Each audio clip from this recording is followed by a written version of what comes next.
Hello, hello, hello, bonjour, hola, auf Wiedersehen, good afternoon, good morning, good evening, wherever you're listening. Thanks for tuning in. Thanks for joining another episode of the Talk Cash or Don't Speak podcast and joining us on another Talk Cash Tuesday here.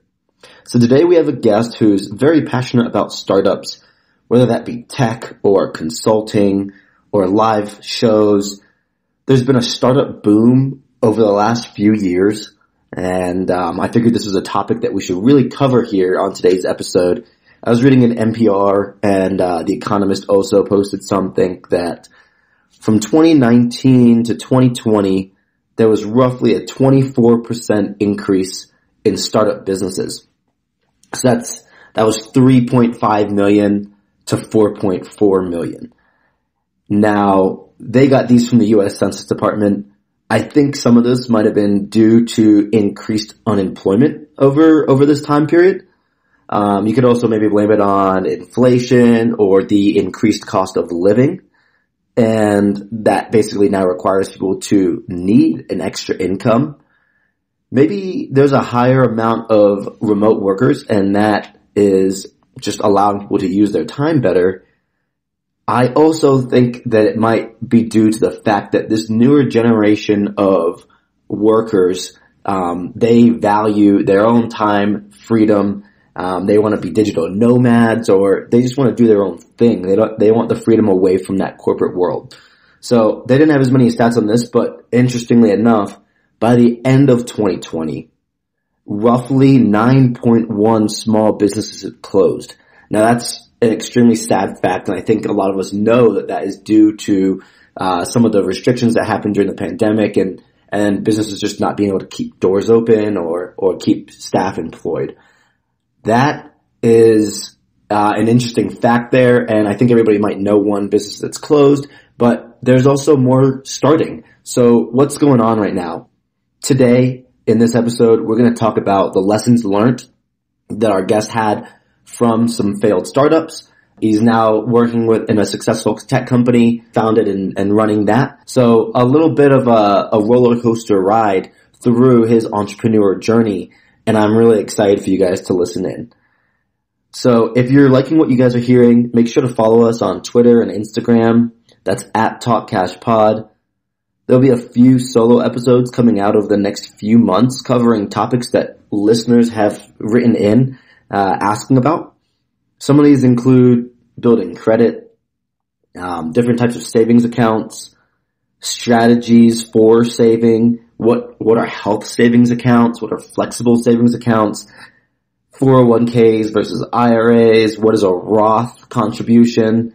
So these are the types of episodes that will be coming up. They'll be a little more informative versus stories of success and failure through entrepreneurs. And I want you to be able to stay in the loop.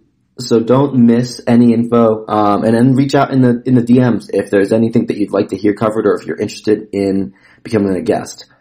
So before you get bored of listening to me talk, let's hop into the episode. I'm here on our newest episode with our guest that I'm happy to introduce, Joseph Hecker, a serial entrepreneur here in Denver, Colorado. Joseph, thanks for hopping on. Definitely. Thanks so much. Awesome. So, Joseph, we spoke the other day and did your podcast. So everybody, there's the Join In Crowd podcast that Joseph has. You guys can go check that out. And Joseph, I'll let you plug the information for listeners to be able to reach that or find that. But kind of wanted to go back to that meeting that we had. I really liked the background that you had kind of given me on yourself. I thought it was really interesting to listen to. And I thought it was great just hearing about the wealth of experience that you have with startups. So kind of for today's episode, I was really thinking it'd be great if we dig into that a little bit more, talk about what you're currently doing, because you do have your hands in a lot of different cookie jars. And I'm excited for the listeners to kind of hear how to stay busy with multiple different businesses, and then maybe have some feedback on how the listener could get started with their own business or a couple of steps that they could start taking today to get something going. Definitely. Yeah. Let's do it. Cool. Awesome. So you moved here to Denver from California, correct? A little bit of jumping around. So I was, raised my kids in Southern California, which is where I kind of built my career, and also, got involved in the tech community. Okay. From there, I was traveling. I was 100% on the road from 2016 through 2019. Nice. And it was in September of 2019 that one of my sponsors flew me from New York. I was out at New York Fashion Week with 90s supermodel Angie Everhart and Macklemore. And had I stayed and my sponsors not paid me extra to fly out to Vegas, we were going to go have dinner with Joe Pesci. So just to kind of tease a little bit of like the wonky life that the tech and my world was. Yeah. So anyhow, they flew me out to Vegas and I met a girl and then ended up in Vegas. Okay, awesome. How did you get started in the tech world? So sure. So if any of you guys have been out to Vegas, you have definitely seen my light fixtures. For 18 years, I designed custom light fixtures for hotels and casinos. If you've been to the Cosmo, you've seen the world's largest chandelier. I did all of the custom lighting for the Cosmo. I did 80% of all the major decorative lighting at the Wynn. In 2009, I went out on my own and I started consulting on my own. I consulted for 20 custom lighting manufacturers. And by 2011, I was making more money than I'd ever made in my career as a lighting designer for other companies. I was billing at $240 an hour and I thought life was great. Me and my kids and 13 of their friends, were out in Big Bear and I could afford the trip. I paid for everything, the cabin, the skiing, all of it. So I'm sitting in Big Bear, I'm sitting in the lodge, the kids and their friends are snowboarding. I've got a whiskey Coke, I've got my laptop, I'm billing at $240 an hour thinking life was good. Sure. And then I sat there and went, shit, I have to sit in front of this laptop to earn a buck. Mm-hmm. And I didn't care if it was a buck or if it was $240 or thousands per hour. It wouldn't have mattered. I was still stuck in front of a damn laptop. I was just chained to a wall. Yeah. And I wanted to be snowboarding with the kids. So from that point forward, I kind of was set on how do I create passive income, which led me into tech. I failed miserably at the first attempt. Okay. Tell us more about that a little bit. And by fail, like what do you mean? Failed. Utterly failed. By 2012, I had $253,000 in my savings account.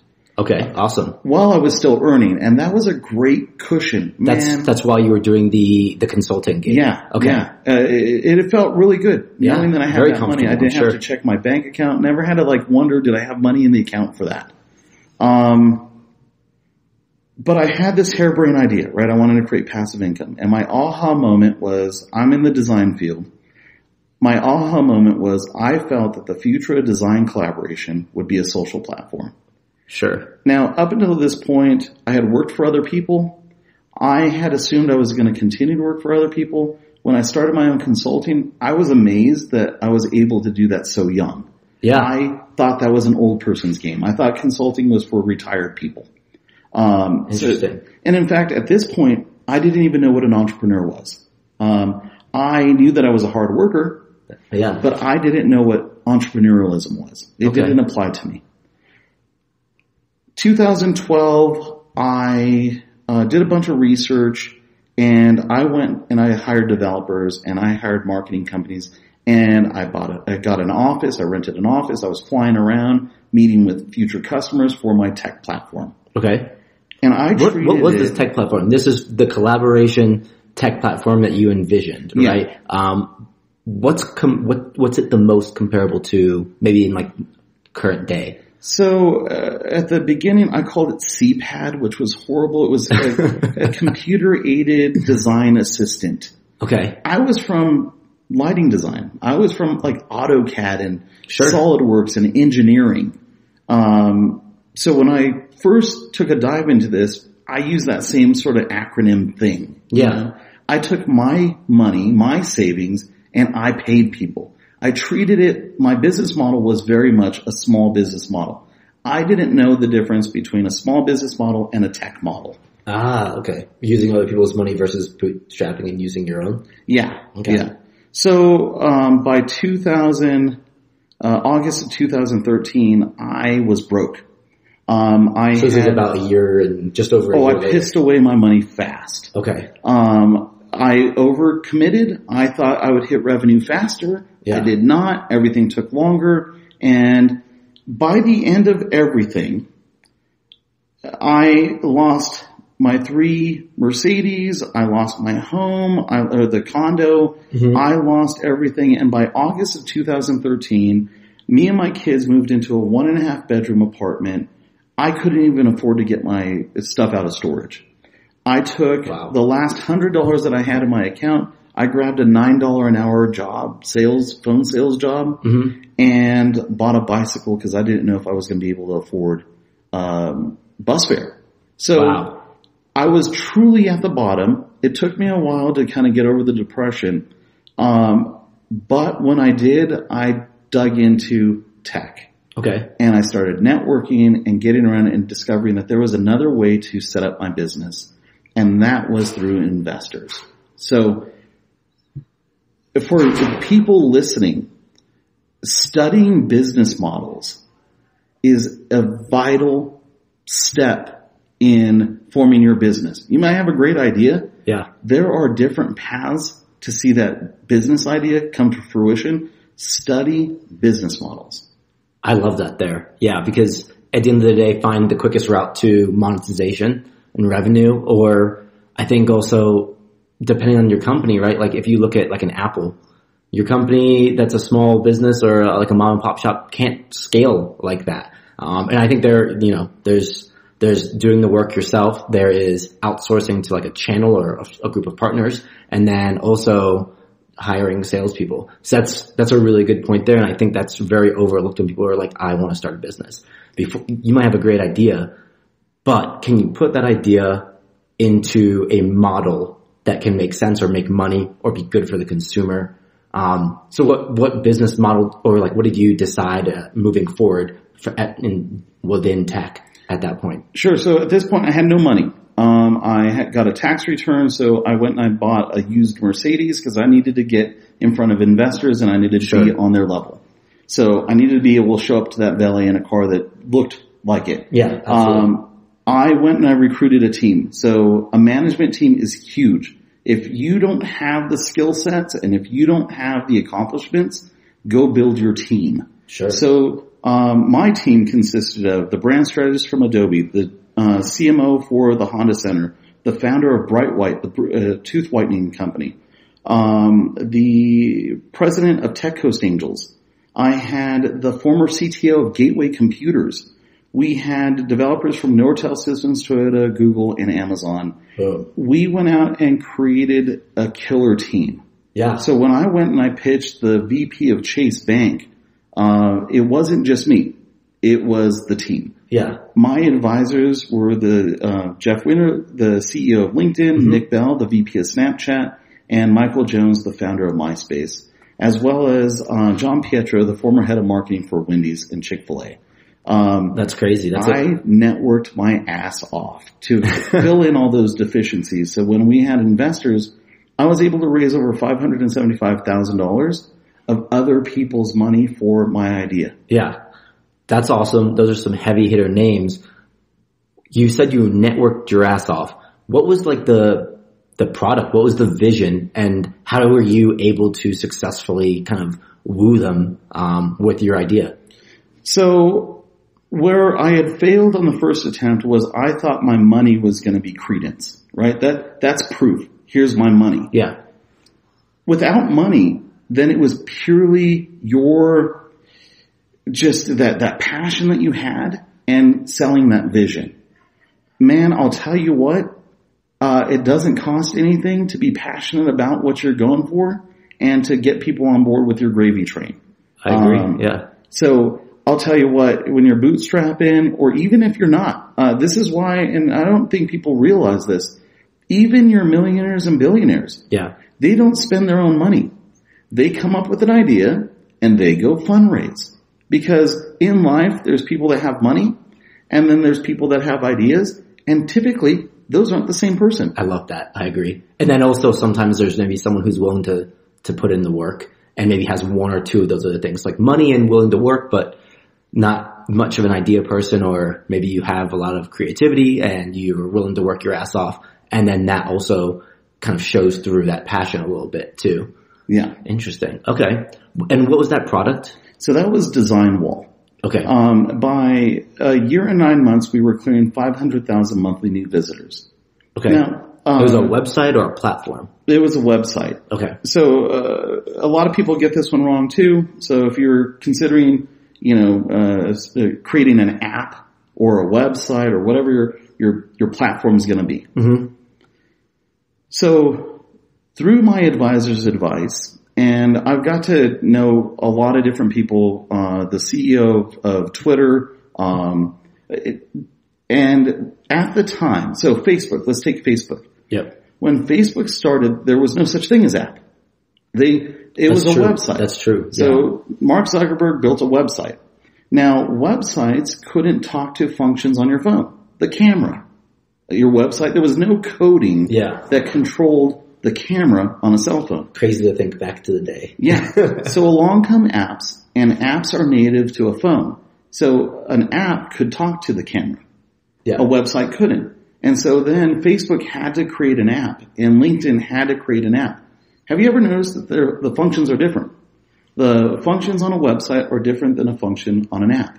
And it's still the same today. If you go on LinkedIn, on mobile you have different functions. Absolutely. You can hit a person up on Instagram. You can send an unsolicited message, a private message on LinkedIn. You can't do it on the website. Yeah, right. And on the website you can't actually even post. Yeah. I don't believe. For a while, so articles, LinkedIn articles. At the time, you could only do that on the website. You couldn't do it on your phone. Interesting. So they were two different platforms. And now it actually seems easier to share it. They actually had two different development teams. It was almost two companies. Over time and now to today, if you were going to start a platform and you're thinking, I'm going to make an app, you don't need to. There is now coding that controls the camera on a cell phone. There's coding that speaks to your cell phone device. Mm-hmm. There is almost no reason why you would need an app. Those native functions are controlled through coding now. So responsive website is the way to go. Okay. That's good to hear. So anybody interested there, anybody with some coding experience, or it doesn't sound like you really need too much to really get into that. And that's different from no code, right? Yeah. Okay. Cool. So what are you working on now?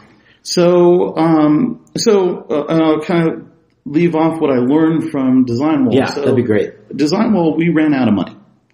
Great team. We raised money. It was cool. When we looked around and we said, okay, how do we get to 1 billion users? Well, we need more product. Where do the buyers and sellers of interior design, sofas and tables and decor, where are they meeting? Well, they were meeting at trade shows. So we decided to pivot into what we were calling Design Wall Event Solutions. Okay. And we were going to become a trade show solution. The problem is none of our team, amazing team, none of us had trade show experience. None of us were that person, and nor did we have that experience where investors were going to give us money for it. Okay. We didn't have proof. And when you say trade show experience, are you talking about demonstrating your product on the grand scale at a show, or just having your booth and being able to hit people up and kind of work the room? So when you're building your management team, you're hiring for deficiencies, right? On our team, we had the founder of Brightwhite, we had the brand strategist from Adobe, we had all these people, but none of them were the head of a trade show operation. Okay. None of them were from the big trade show exhibition companies. None of them were from the convention centers and that sort of thing. Right. So we were looking for that person. It was much harder than we thought, and we essentially just ran out of money. Okay. And what year was this around, or how long after you guys had started Design Wall? This was we ran out of money September of 2017. Okay. So is this a couple years in business or? Yeah, we had launched in 2013. Okay. 2013, 2014. So we had a little run. Yeah. We had 500,000 monthly new visitors. In hindsight, and this is where I kind of learned and now lead to what I'm doing now. In hindsight, we had 500,000 monthly new visitors. Our advisors from LinkedIn and Snapchat and this sort of thing were telling us you needed to get to 1 billion users and then figure out how to charge everybody $1. Now, if you look back in history, Snapchat went public. They didn't have a profit margin, a revenue model. Right. They didn't know how to make money at the time. And yet they went public in order to buy time to figure out how to make money. Because they had the 1 billion users, right? So in hindsight, we had 500 monthly new visitors. We had a 20% conversion rate. Had we charged a membership, I think we could have hit a 30% conversion rate on paid memberships. Yeah. If we charged everybody $1, we would have been making $300,000 in new money each month. Right, exactly. That's what, yeah, exactly. That would have been perfect. We had only raised $575,000. Right. We would have been able to lap that in real revenue. 2 months or so. Yeah. Right? Yeah. So in hindsight, we should have charged. In hindsight, the advice we were getting was wrong. It was good at the time, but it was wrong. Okay. So now, so after that, I kind of took some time off and I launched a talk show on Facebook. In 2018, I cleared 3.2 million views of my weekly 1-hour talk show called Design Talk Live. We've had the Property Brothers on. I've had Macklemore and Collective Soul Play live on the show. It was ridiculous. Hosting that talk show, I've stayed up until 5 in the morning taking whiskey shots with Julian Lennon. Like, It was a crazy life. Yeah. I got in over my head on that and I started producing shows. What I didn't realize was I had a successful show. I tried to replicate the model, but what I didn't understand was when you produce shows, you actually have to sell. And there's sales cycles for advertising. And I didn't know that. So I paid 6 full-time salespeople, and when we talked to people, they said, "Oh my God, that's a great idea. I love that show. I know that host, blah, blah, blah. We have our budget locked in already, but we'll think about it for next year." Yeah. And we were already running shows, so we were just burning through cash again. So timing was kind of a huge issue there? It was not understanding my playing field, right? And this is why, for you business people out there, if you're considering a business, do a business in something that you already are doing. If you're a chef, go start another food company. If you're an accountant, go do something in accounting. Find a pain point and stay in there. I love that. A lot of people like to jump lanes, and they're an accountant, and now they're a whatever else. They're, I don't know, Airbnb flipper. I don't know. And just because you're good at numbers doesn't mean you know shit about flipping homes. Right. So I don't mean to make people stay in their lane, but find a gap and fill it in your niche. Yeah. I kind of want to dig into that a little bit more. I think that's a really good debate. Stay in your lane versus branch out and use the knowledge that you've learned from your industry or that one lane and be able to apply that to a different industry and make a unique product in that sense. Like, what if an accountant makes a really good real estate flipper because they understand the numbers better than an actual investor, like or not an actual investor, but someone who's more cut out for like wholesaling or kind of going in there and doing the manual labor and then turning it over. Like it's a different skill set, and maybe that makes the product unique. So, my humble advice on that, I tend to be conservative on these types of things. Yeah. Off air we were talking about, I wholeheartedly believe in the Guy Kiyosaki Rich Dad Poor Dad model of, do your day job. Yeah. Work your side hustle. When your side hustle makes $1 more consistently, then branch out. Totally on board with that too. Yep. If you're an accountant and you want to get into flipping homes, here's my advice. Partner with a person that flips homes. Partner with a general contractor. You can always branch out on your own once you get your feet wet and you understand you've cut your teeth and you understand the operations and what it takes. Mm-hmm. But keep your day job, bring on a partner. It can even be a short-term partnership. Learn the game. Yeah, right? learn it. Yeah, okay. And then branch out. Yeah. Right, so trust me, you'll save a lot of money. Me and my brother sat down one time, and he's a consistent employee. He works for a city, and he's just a consistent employee. Mm-hmm. And he's judged me for my entrepreneurial jumping around, blah, blah, blah, right? We sat down one day, and I said, okay, you write down how much money you've made in this time period. Right. And I wrote down, and we kind of did a P&L. Write down what you've made and what you've lost. Yeah. I wrote down what I made and what I lost. Turns out I've lost more money than that dude's ever made. I was going to say, he probably doesn't have many expenses either being an employee. There's not much startup costs there other than maybe like school.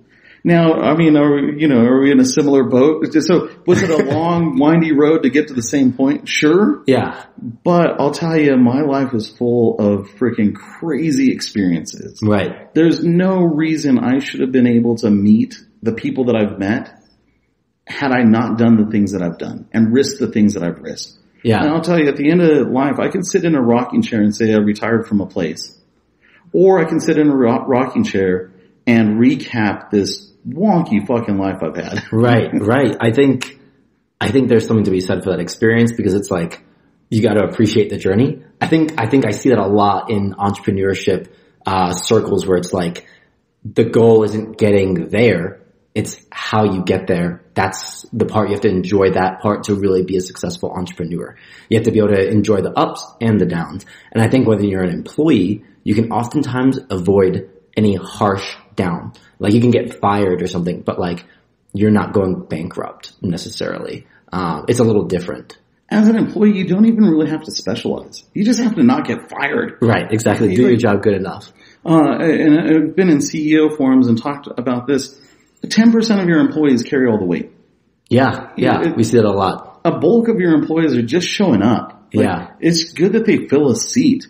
And then you've still got that small percentage that are assholes that just kind of fuck it up for everybody else. Right. But you need those too.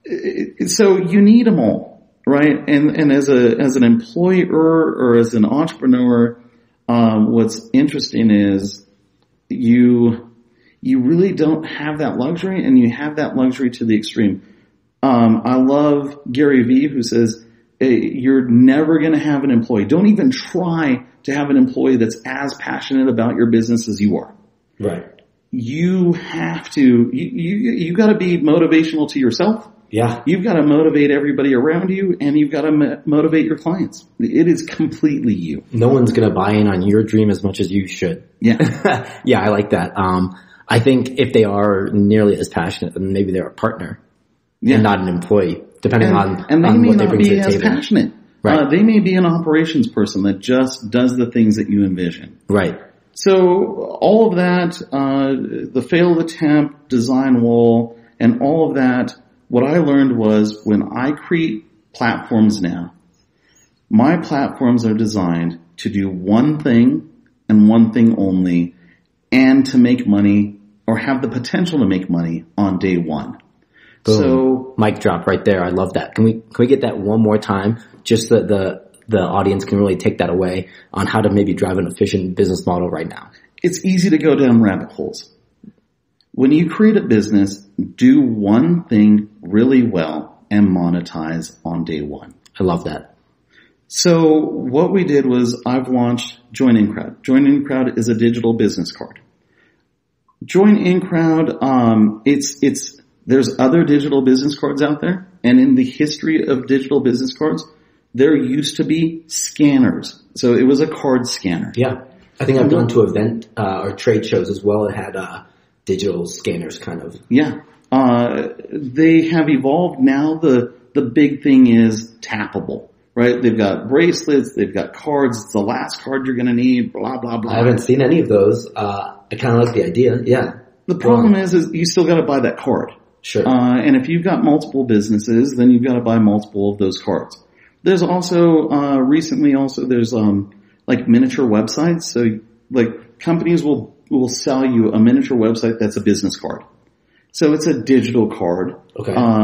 So Join In Crowd is completely free. You can sign up today, create a card in under 2 minutes, and start sharing your card immediately.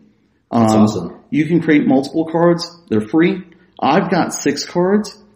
I've only upgraded one of them. And on mine, because I use what are the 6 cards for? So I launched my Meal Genie. I have one for my podcast. Mm-hmm. I've got one for 1 million cups. I'm a volunteer at 1 million cups. So I create cards for everything that you're involved in. Because it's free. Okay. Right? Yeah, why not? I love that. Now for my Join In Crowd business card, I've upgraded, and the most that you'll pay is $1. So $1 a month. So, and for that $1, your profile, the banner is video, which I think is important when you leave behind a business card to clearly convey what you're doing. You know, who are you? And I actually encourage people to actually create a video that says, hey, this is Joseph Hecker.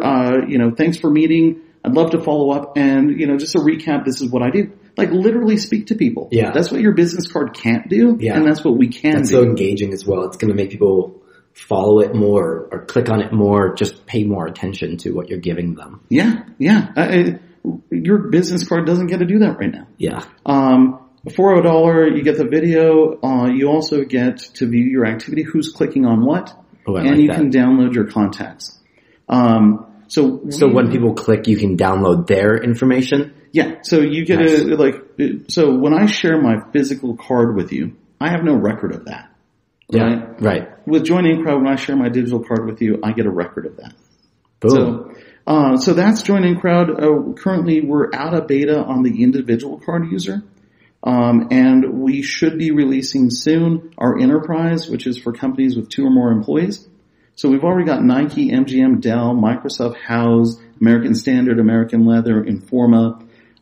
So when we're ready for them and we launch, Nike will be able to batch upload all 25,000 employees, distribute digital cards to them. Nike can control the fields that they want to.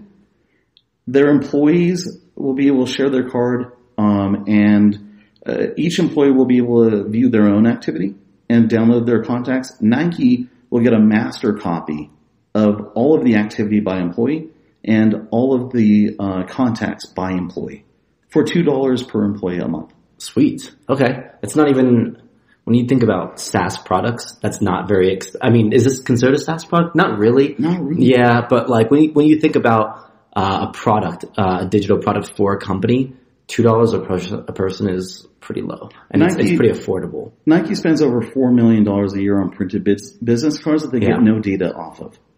With us, it would be $250,000 a year. How did you gather that information there? Because that's interesting to know what your total addressable market is. So unfair. I know the director of marketing at Nike. Okay, that's right. So people just start making those friends high up. Exactly. Yeah. So and now from a business standpoint, Join In Crowd. On day 1, we had signups. We had conversion. So what I've learned and what I suggest to people is do one thing. We are not trying to be all things to everybody. We do one thing on Join In Crowd. We're the replacement of a paper business card. Right. We're Keep just it better simple. than it. Yeah. And make money on day 1. So nice. It was designed to make money. That's all it does. Okay. How are you marketing this? So when we first started out, we thought we were going to be targeting business people, right? Business cards. Yeah. We'd be targeting business people. Turns out that's not true. So we run social ads, and our social ads tend to be more geared towards fun and making friends. Because what it turns out is when 20, 30, and even 40-year-olds go out places and they meet someone, they go, oh, here, let me get your number, and oh, wait, what was that? And blah, blah, blah. And you'll get a text, and you don't know who that person is. Yeah. It's not the smoothest exchange when you go out and meet people at the bars or any type of social event. That exchange is tough. It's clunky. Yeah, it's clunky, exactly. Right? So what we're finding is a lot of people are creating an account. They're putting in their name, their photo, and whatever they want to, whatever info they want to. And they share it via a QR code. So we have instructions, so you can save it as your screensaver. So all you have to do is click on your phone, and you can share your card with. I've shared it with a dozen people in a single swipe. So it's efficient too. Yeah, and it's free, right? So what we found was that people were using it just to share that information. Yeah, that's awesome. I think you should go check this out because at the end of the day, like I saw Joseph's phone the other day, it is his screensaver or his background. You don't even have to open your phone. You can scan it. And I think that's so cool for, meeting people at bars, right? Like just make the swipe exchange real quick. If you're at a sporting event or like on your sports teams, think of all the ways and all the times you want to get someone's information, but maybe the idea of like asking them has been intimidating, or the whole process of it just being like, at the end of this meeting or this event, we're going to have to sit for a minute and do this exchange. I hate that. Like I love asking for people for their contact info, but I hate actually doing the exchange. So I think this is going to be a really efficient way that a lot of our guests could benefit from that. How can people find the Join In Crowd? So, it's www.joinincrowd.com. Cool. Join, Join, in crowd. Yeah. Awesome. It's pretty simple. It says what to do in the name. Join in crowd. Yes. Hang up this, or pause this episode right now and go join the In Crowd. Yeah. From that, I host the Join In Crowd Business Podcast. So, to be fair, we run ads on social media. We launched in February. It's now August. We've cleared 9,000 users. 2,100. 9,000 listeners for the podcast or users for the business card. Awesome. Yeah. Okay. We've had 2,100 convert, so we've made over $20,000. Our all-in investment was $10,000. So we're profitable at this point. Love that. When we have Nike come on, Nike's worth $50,000 a month to me. So that's crazy. Technically, I don't need to do anything more than that. Back in 2012, when I wanted to make a passive income thing, I'm doing it with You're kind of at that point now. Yeah. So what is the goal now, or what's kind of driving you right now? So one, I want to get that enterprise up and running because I'd like that cash flow of Nike's money coming in. The other thing that what I've learned through this journey was, and something I'd like to share is just that a lot of businesses and a lot of the business people think like you've got to go raise capital, you've got to go get investors, you've got to go do all these things. Your company's got to be $1 million, it's got to be $10 million, it's got to be $1 billion company. I'll tell you what, Join In Crowd with $50,000 worth of Nike money alone would be great cash flow. Right. That's more than the average American makes a year. And I'm cool with that. Now, if, Dal and these other guys come on, but I was talking to an investor today about the platform, and I was telling him so a lot of people think that you've got to go down these paths of raising money and doing all these different things. Please, good God, don't. Just realize that at the end of the day, whatever model you're pursuing, you're a business. And at the end of the day, the entire model is to make money. Absolutely. And it doesn't have to be $1 million. I've got this. I've got 5 other tech platforms behind this. I've got other things in development. And you can piece together that money. It doesn't have to come together all through one venture. Yeah, I love that. And then multiple streams of income anyway is great, because then if one of those ventures does fail, it's like, okay, well, I still have these 3 others going well for me. Maybe I still have some consulting on the side. You got your investments going on. So I agree. Like people think that they need one thing to take off. By doing 5 or 6 different, following those ideas, those paths, you have a chance of one of them taking off anyway, but also you're just getting there. Like you're replacing income each month. It's the Guy Kiyosaki model. Yeah. And there's nothing wrong with having multiple side hustles. I agree completely. Okay. So real quick, you kind of talked about one of the benefits of this entrepreneur life is the ups and downs, the stories you get to tell.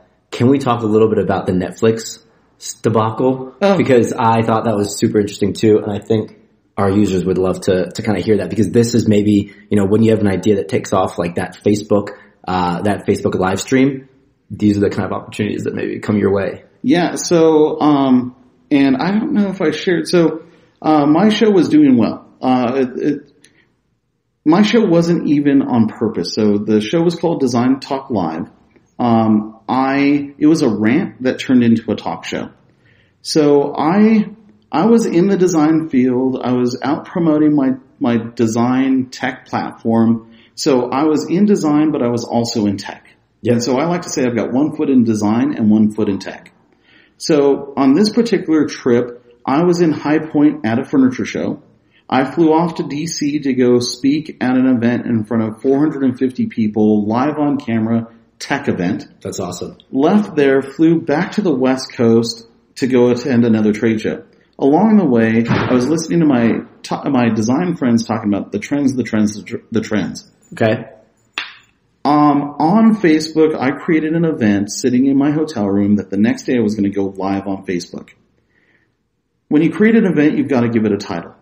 So I titled my show the next day, my Facebook Live, Fuck the Trends. Okay.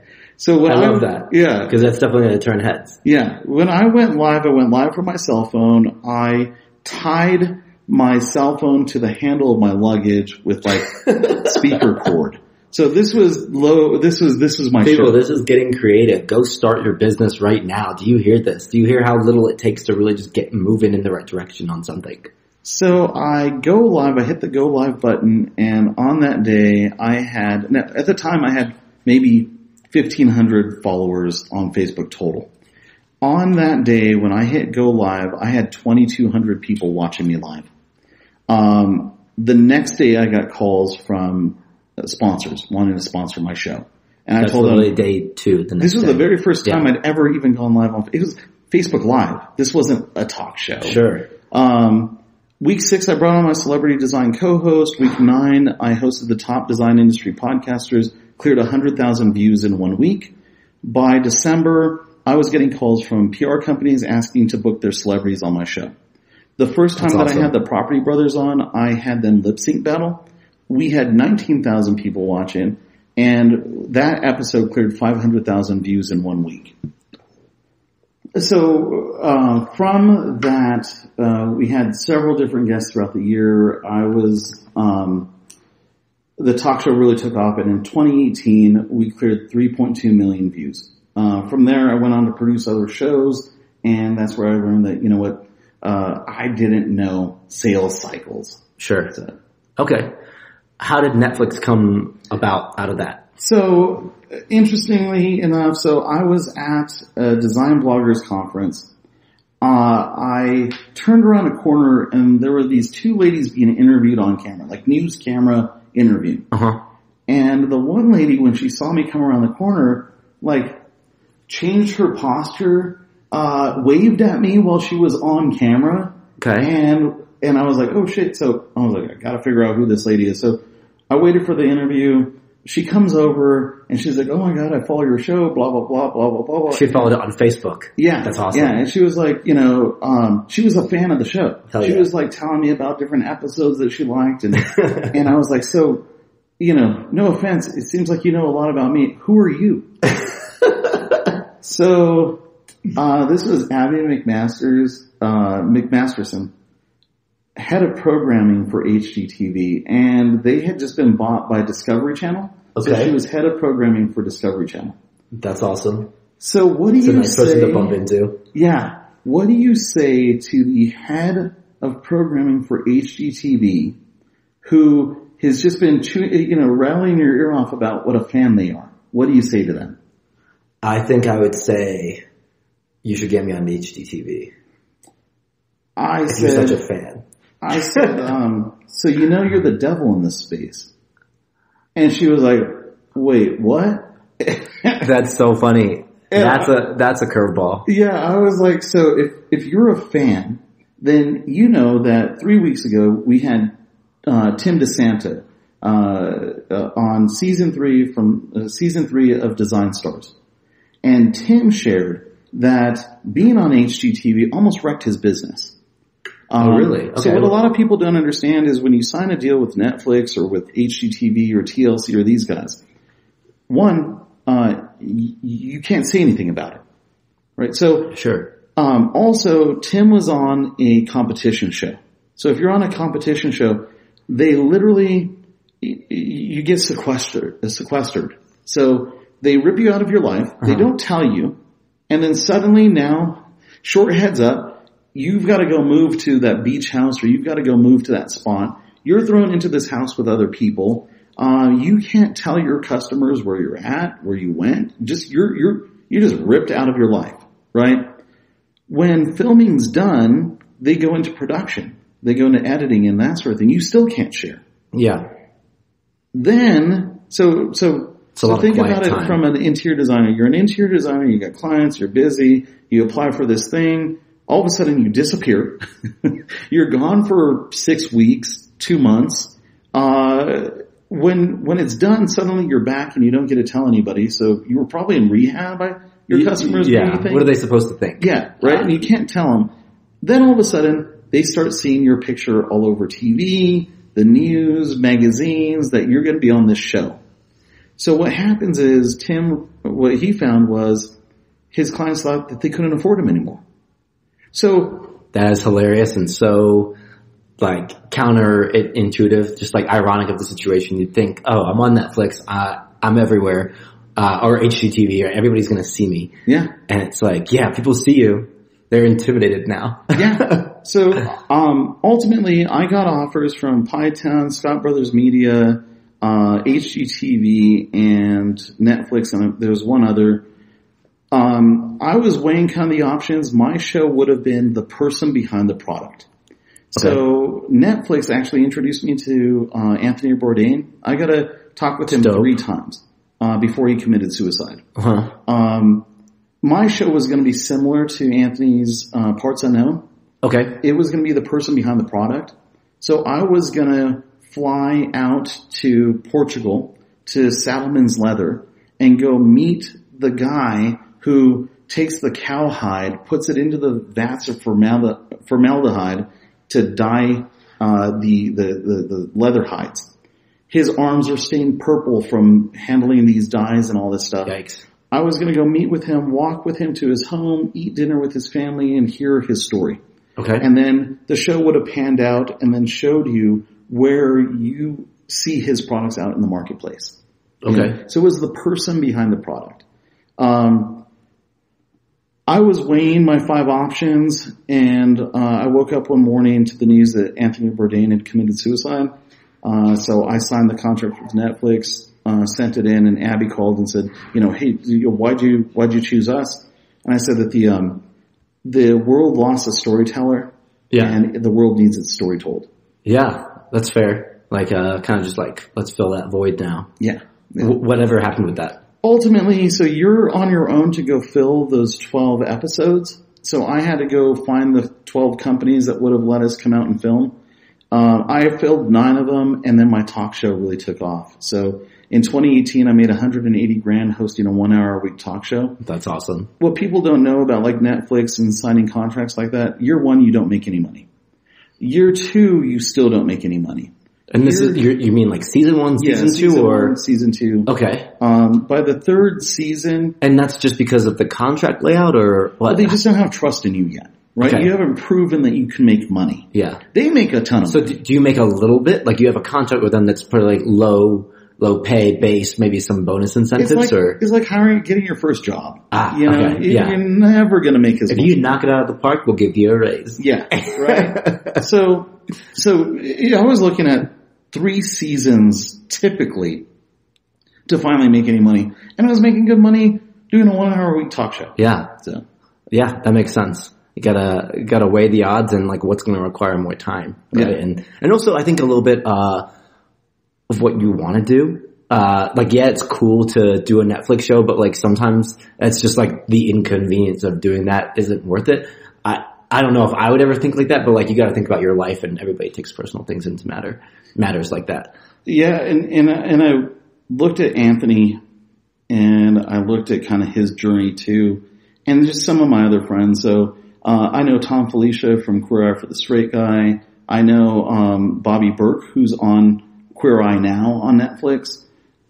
The journey is not what you think.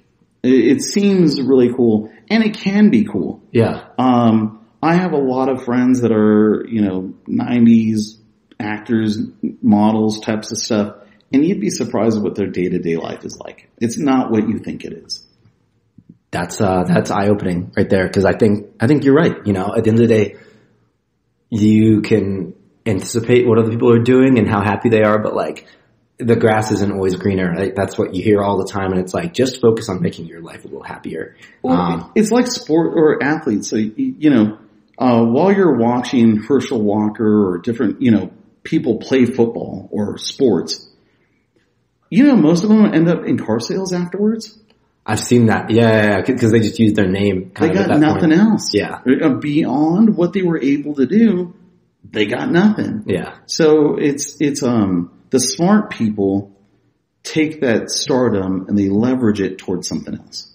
Agree. 100%. That's, you got to build a brand, right? Build a brand from your, whatever brand is, right? You're a football player. Okay. Well, can you be personable enough so that you can get a call from ESPN and go do SportsCenter? Or can you make some investments and go do, endorsements for like Kia or I don't even know, like Allstate, something like that. Like what, is it Mahomes that does Allstate now? Or? And there comes a time where your name doesn't matter anymore. Mm-hmm. James Worthy, I don't know if you remember. I don't know who James Worthy is. Oh man, but he was like Magic Johnson's right-hand guy on the Lakers. Okay. Back in his time. The guy now is in financial services. You know, so what was like, man, James Worthy was... But you gotta think that being able to drop, like, yeah, I played with Magic Johnson, those stories help you do well in that industry. It's probably not football money, it's not FU money, but like, it's what he's doing, he's gonna be successful at because of his name. I mean, right? At some point, leveraging that name doesn't matter, mm-hmm. you know? And so they've got to go figure out something else to do. That's fair. If you're on Netflix, if you ever get that opportunity, know that what you're doing is you're building up your brand. Yep. And then go leverage the hell out of it. Yeah, I think that makes perfect sense. Look at Chip and Joanna Gaines. They hit some stardom and now they have all kinds of businesses that they're running. Yeah. They don't need to be on TV other than to keep their name relevant. And like you said there, they maybe don't want to be in front of the camera their whole life. At some point they want to go to Hawaii or they want to go to Europe, Greece, sail, whatever they want to do and just kind of be together and enjoy the money passively rolling in. Yeah. Yeah. I think there's something to be said for not using or not having to leverage your hours, your time to make money. Yeah. Make your money make money or make your branding make money. Yeah, and I go always back to my biggest lesson in this was it's all about a business model. Yeah. There are existing models out there. You're not gonna create a new one. They're out there. Go be a student of business models. And then monetize. Monetize now. Don't wait for later. Monetize now. And then off air, you and I were talking a little bit about that. When you realize that what this is a business model. Yeah. And revenue. Yeah. Then you can execute on an idea today. Yeah. You don't need to sit and dilly-dally on a concept, run it by a bunch of shit. And if you understand business models, then it's get the concept, form a team, validate the idea, formulate how you're going to charge people, and get to work. Yeah. Get to work today. I love it. Yeah. So Joseph, how would someone go about getting those first couple steps of work done? Like, we go out to a networking event tonight, hear a couple business ideas. The next day I call up the guy from the networking event and I say, let's go to work. What are like the first maybe like 2 to 5 steps that you would think right now in 2021 could be crucial to getting a business started? First, that initial spark, you need that one, right? So what's the business concept? Yeah.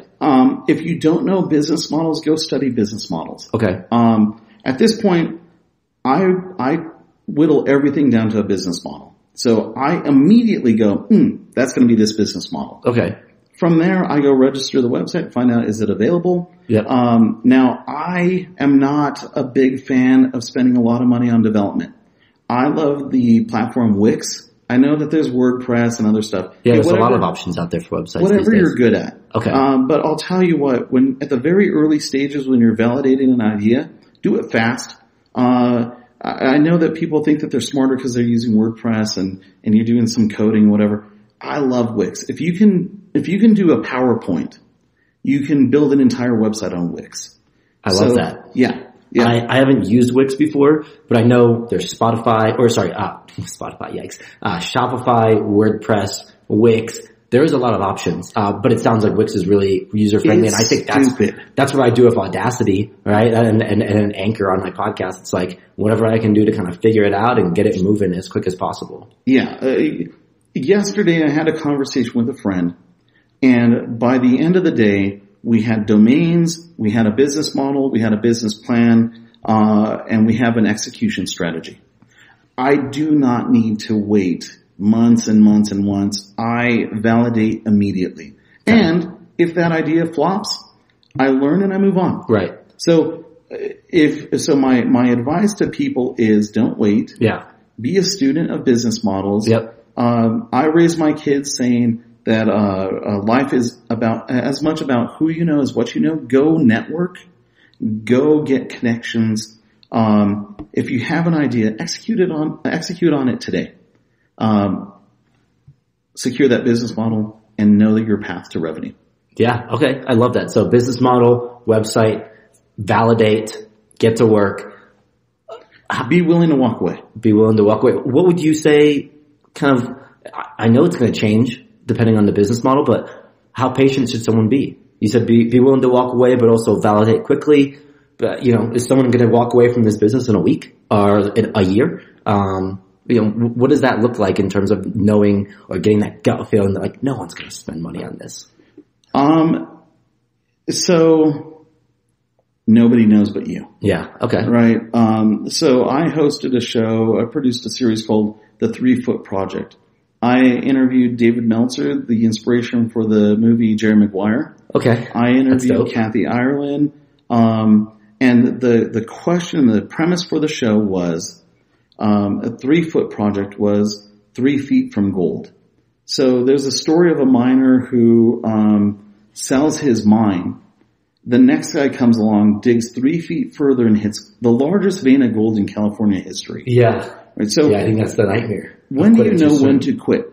Right. Now on my end, if you can't pivot, if you tried something mm-hmm. and it's not working and you don't know how to pivot quick, then walk away. Okay. It's not going to hurt. I constantly launch businesses for like $150. The domain, the website, validate it, see if people are interested in it. If people are willing to pay you, you might have an idea. Right. If people aren't willing to pay you, try a few different price points, monkey with it a little bit, and then be willing to walk away. I've registered 14 C Corp, S Corps, LLCs in my lifetime. Wow. Okay. I've thrown away probably several dozen companies that tried it, didn't work, moved on. I love that. Don't be afraid to fail, people. I don't think we've had a lot of stories like that so far on this podcast where it's like, tried this, failed, tried this, failed, tried this, it worked.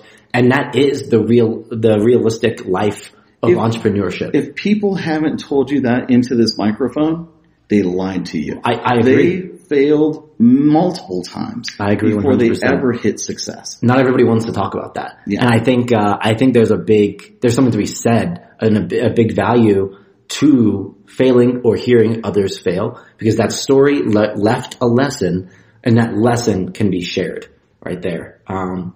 Awesome. Well, Joseph, I appreciate you coming on here, talking about your businesses, the ones that are successful, the ones that are not. How can people reach you? So, first, I'm all over social media.